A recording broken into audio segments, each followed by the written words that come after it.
Righto, number 3, and you'll see that I've saved the blue one. Okay, so finally I'm going to get around to this thing here, impacts at an angle. Alright, so if I have a ball coming in, so I'm going to draw it in blue, not orange like it was before, but it's going to be the same ball, same kilogram, same 10 meters per second speed. Just realised that I probably should have a calculator with me so I can do the mathsy bits, but I'll just leave that for you lot to sort out, alright? So, ball 1 kilogram coming in at 10 meters per second. So I'm going to have an angle of 50 degrees. That's perfect wall again. Alright, so we're going to have a ball coming in at 10 meters per second, and I'm going to draw this over here so it doesn't get in the way of my picture, and it bounces back out at, lo and behold, 10 meters per second. It's the same kilogram ball. The angle that it makes when it rebounds is also 50 degrees. Alright, so I've drawn a picture pretty horridly, but I'm hoping that it kind of gets the point across. Now, when this ball is interacting with the surface can only push one direction. So this surface can only apply normal forces. It can't apply forces sideways. Alright, friction can do sideways, the surface itself kinda can't. The surface in this case here is a horizontal surface, so it can only apply vertical forces. If it was a vertical surface, it could only apply horizontal forces. Alright, so the forces that the surface can apply are only perpendicular to it, which means if there's no sideways forces, there's no F sideways, which means there's no change in momentum sideways, which means that there's no change in velocity sideways. Alright, so there's still the vertical change in this case here, horizontal surface, there's still a vertical change in velocity.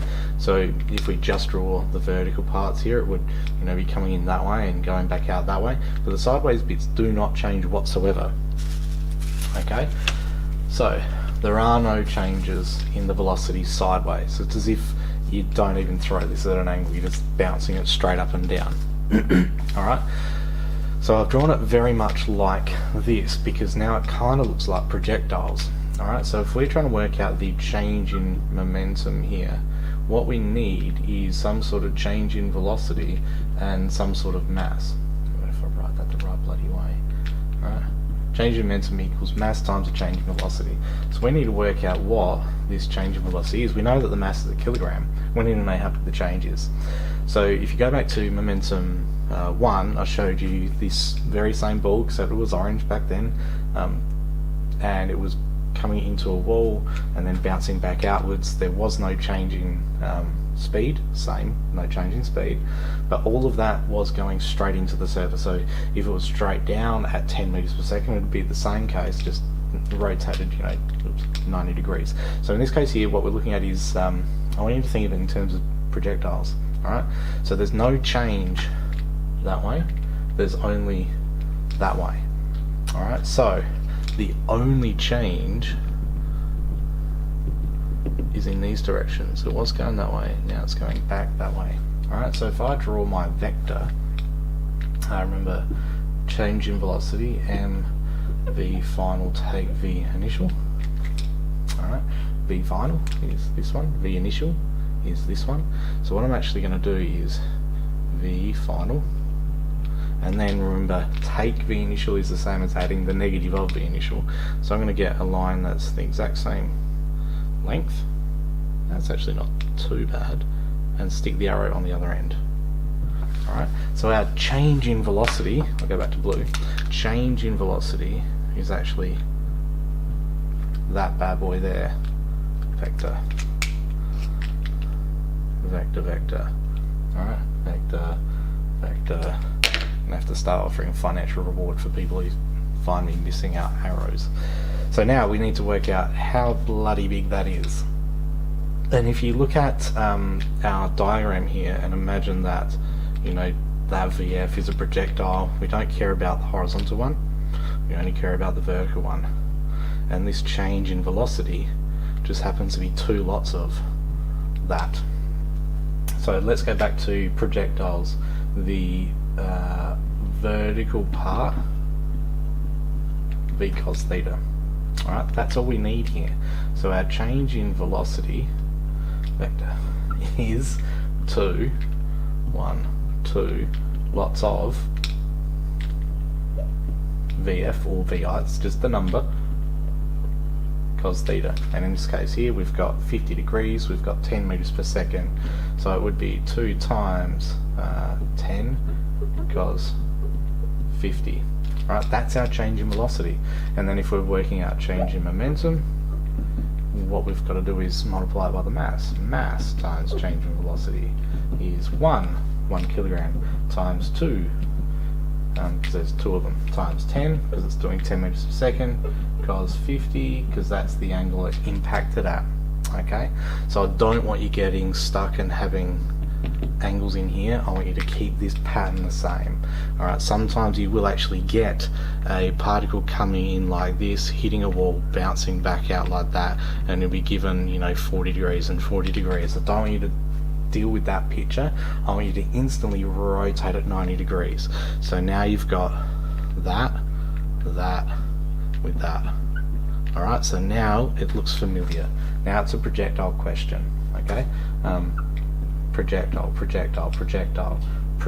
maths. Okay, it's not brand new trig, it's projectile maths trig, and you're also given this thing here on the equation sheet just in case you need it. Alright, so I'll leave that up to you guys to work out the value of that change in momentum. While I've got you here, what I'm going to do is rub out the bottom part, actually no, just this part over here. Hopefully I've probably just got rid of something really important there that some of you are still trying to work out, so rewind 10 seconds and hit pause so you can get it down. I want you to talk about solar sails. So a solar sail is quite literally just what it says on the tin.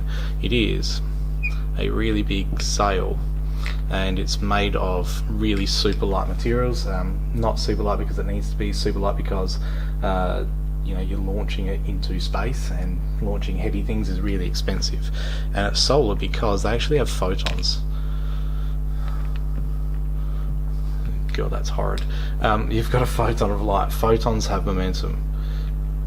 They don't have mass.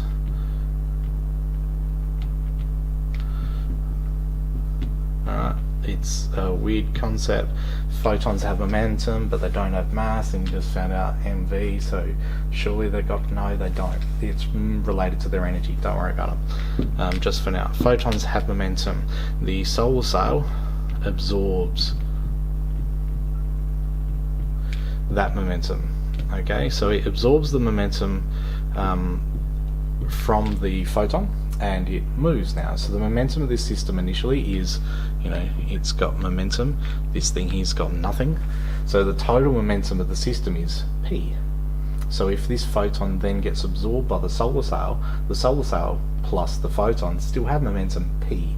The photon doesn't have mass, it's irrelevant now. So the solar sail itself picks up the momentum P. Alright, so that's the before. This is the after. That's got P, there is no photon anymore. Alright, so what you've done is transferred momentum from that to this. Okay, so if it was a black surface, it would actually absorb that photon and then gain that momentum.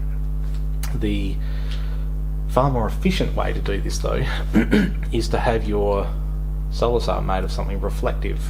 So if I make my solar sail bright and shiny so it does actually reflect, and what it'll do is actually bounce that photon back. So this has momentum minus P now because it's going the other way. The initial was sum of P initially was P plus 0 equals P. The sum of momentum final is going to have to be the same bloody thing, minus P plus. Alright, so remember we're conserving momentum. Go back to momentum 2, you'll see that the momentum of a particle, momentum of series of particles added together, their changes in momentum is nothing, so what you had at the start you have at the end. Here we have P at the start, now we're reflecting the photon, we're going to have P at the end. Alright, so if I go minus P plus my question mark, move that to that side. My solar sail now has 2 lots of the photon's momentum just by reflecting it, and this is actually what I'm pretty sure it's the Japanese Space Agency are doing. They're actually making these. They're testing fairly extensively, I think. Destin from Smarter Every Day, his dad actually works for NASA and designs these types of things. What you've actually got now is something that's twice as efficient. So for every photon it absorbs, it gets double the momentum. It's really quite unique and cool, and it also means that you don't have to worry about rockets and things like that to propel these things, because the sun or any other star or light source is going to do it. So I've got this thing in my head of super powerful laser beams shining these things, blowing them around like it's a fan blowing a tiny little boat all over the place, which is actually kind of cool. Alright, so this part here, the solar sail, is in fact the application for this section of the course. Okay, so remember the applications of the course could be one of the extent and response questions, something related to this. The past couple of years there's been questions about this, actually a combination of this part here with this part here. It's one of the trickier parts of any exam, because it's just kind of weird, and photons have momentum without having any mass. Alright, see you next time.